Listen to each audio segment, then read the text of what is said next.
नमस्कार मंडळी, मी प्रतिभा गुजर ज्योती किचनमध्ये तुमचं स्वागत करत आहे। आज मी तुम्हाला गोड भज्याची रेसिपी सांगणार आहे। तर मग चला व्हिडिओला सुरुवात करू। त्यासाठी लागणारं साहित्य, सर्व साहित्य इथं मी एक प्लेटमध्ये काढलेलं आहे।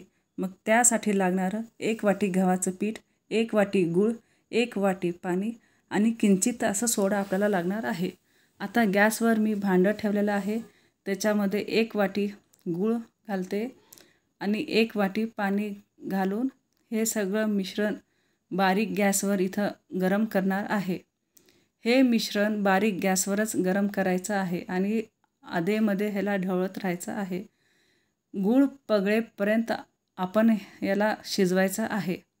अधूनमधून तुम्ही चेक करा गूळ पगळला का नाही आणि हे सगळं मिश्रण फिरवत राहा।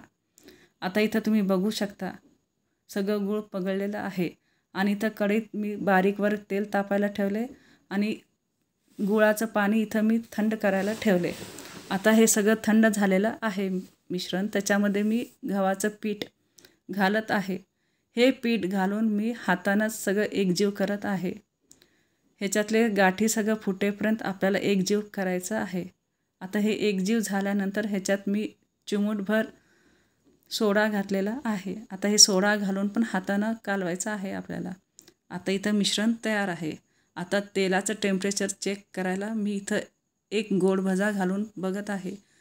तेल हे एकदम कडक आपल्याला नको आहे, मीडियम आचेवरचं तेल पाहिजे, नाहीतर सगळे भजे करपून जातील। आता इथं मी बघितले हे तेलाचं टेम्परेचर मला योग्य वाटलं। मग आता मी ह्याला काढून घेते आणि आता सगळ्या पिठाचे मी गोड भजे तळायला घेते। आता इथं तेलामध्ये हळूहळू करत मी एक एक भजे सोडत आहे। हे गोड भजे गुळाच्या गुळवणीपासून तयार झालेले असतात, त्याच्यामुळे हे पीठ सगळं चिकट झालेलं असतं, हातातून पटकन असं पडत नाही, त्याच्यामुळे हे एकदम सावकाश करायचं काम आहे।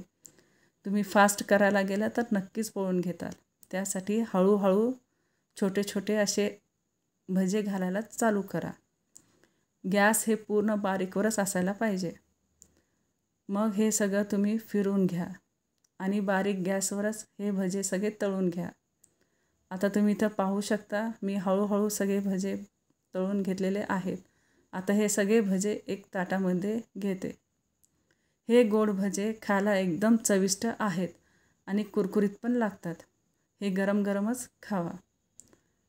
व्हिडिओ बघितल्याबद्दल धन्यवाद।